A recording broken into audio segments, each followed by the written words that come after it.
Hey guys, so today I'm going to show you how to access the Lyft earnings breakdown, which is kind of sort of a new feature, but just in case you didn't know. So what you want to do is get into your driver app, go to the top here, go to dashboard,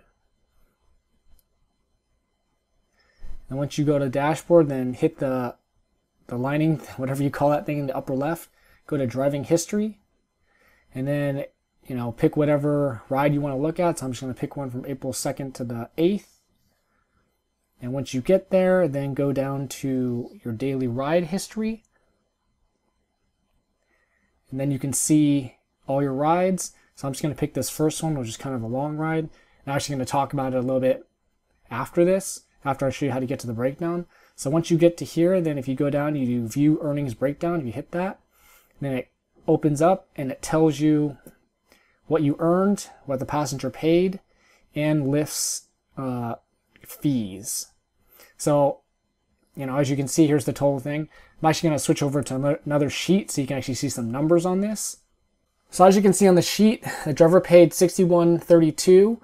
Lyft's platform fee was $13.59. Their service fee is $2. So the total fees was $15.59, and I got $45.73 for this particular ride. So as you can see, their total fees actually equals more than 25%.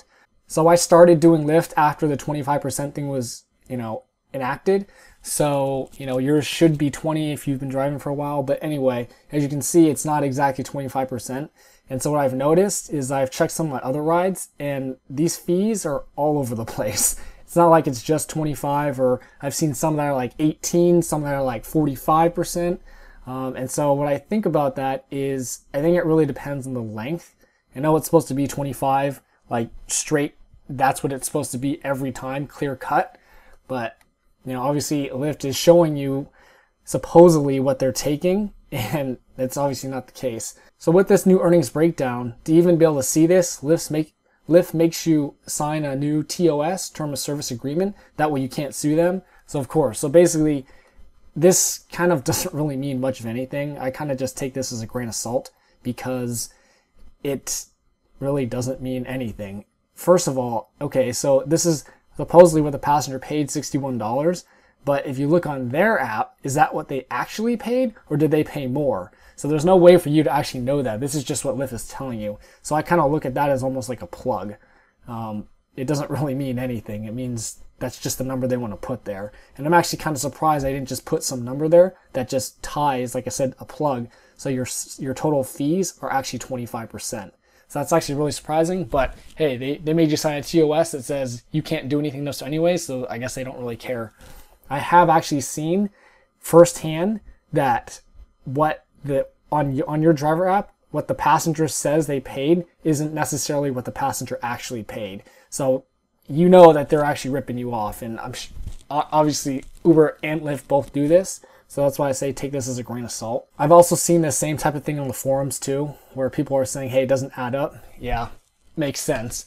I don't know why Lyft is even doing this, because it doesn't really tell you much of anything. Yeah, sure, they're being quote unquote transparent, but really they're not. They're kind of just, maybe they just did this to make drivers feel better. So like I mentioned earlier, I've seen just on my rides, I just looked at 1 week's worth of rides, and the fees were all over the place, like I said.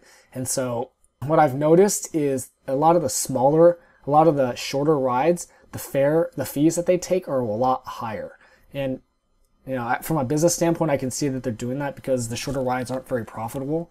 So I can see that's why they're taking more. But then on the other hand, I've seen shorter rides where basically they're losing money. They're telling me they're losing money, and they're only charging me like 5% fee. So I guess it goes both ways.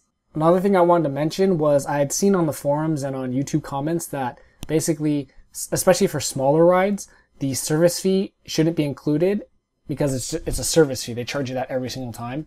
And so that shouldn't be included in that 25%. So if you're going to take that out, it's supposed to add up to 25, but I tried that on a number of my rides, and I couldn't get it to tie. So I'm not really sure what Lyft is doing and how they're calculating it. One thing I was thinking though was they probably take more from prime time when you have those type of rides, and they kind of bury the fee in your total, so it's like kind of hard to calculate the 25%.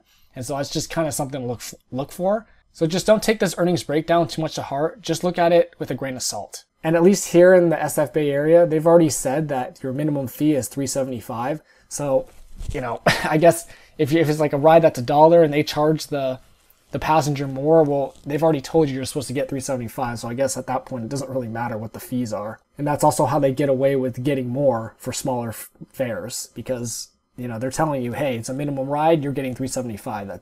That's it. So that's basically all I want to say on this. Hope the tutorial helped you on how to find the earnings breakdown if that's what you're looking for.